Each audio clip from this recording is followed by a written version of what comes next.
Okay, let's check out the new features in invoicing. So let's just start from the top. We're already in accounting, obviously. We've got some transactions and some things going on in here. I've already built out a page, a how to use page. Some people like to read it and see the visuals there. Some people like to do a video. Me personally, I like doing a video. So let's just jump in. There's been a lot of changes in the past several months on invoices. We got a lot of feedback from you guys in the community. Hopefully we've covered everything. I'm sure we'll end up tweaking it over time.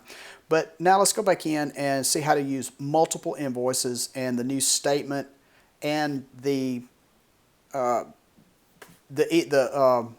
pay it on the invoice, which is going to be really cool and really help in speeding up those payments to you. So let's click on invoice. That's how we got to start. So now you've got some options here. You'll see that since we have some invoices in here, we have an option of a statement. So we can add an invoice. We can go back to an invoice that's here. And you'll notice that you've got a trash can right here where we can delete this one. It's because this one has not been emailed. But once you email it and your client reads it, if you want to change something, you can change it, but you can't delete it.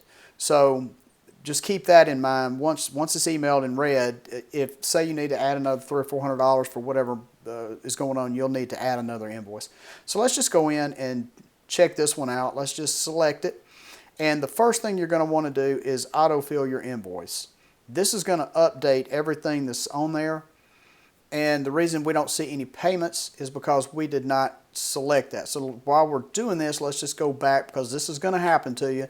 So now let's edit this $7,000 payment.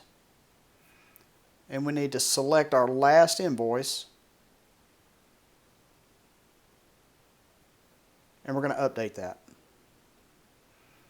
So now let's go back to invoices, check out our invoice, autofill it, and we can set our terms, net due. That's what everybody pretty much is going to be, net due now. And we need to pick a day, so I guess most people are probably going to pick that day. We've taken the past due off because that was a problem in my opinion. So as long as you don't select it backwards in time, you should not have the past due on there. So now you can see that our payment is here.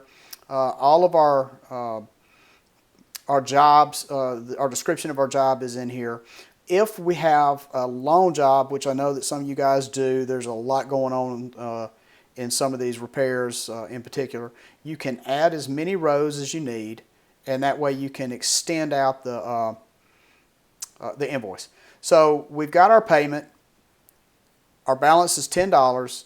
Now, if we want to save this invoice, we can save it and we can continue to work our job and our trades, or we can invoice it. Either way, we want to save it before we email it. Now, if we want to email it, we need to mark complete.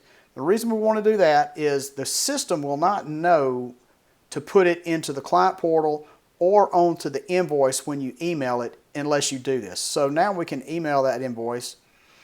And if you're integrated with Authorize.net, and I highly recommend that you do that. It is just really has some great feedback, helps get your money faster. We can walk you through that.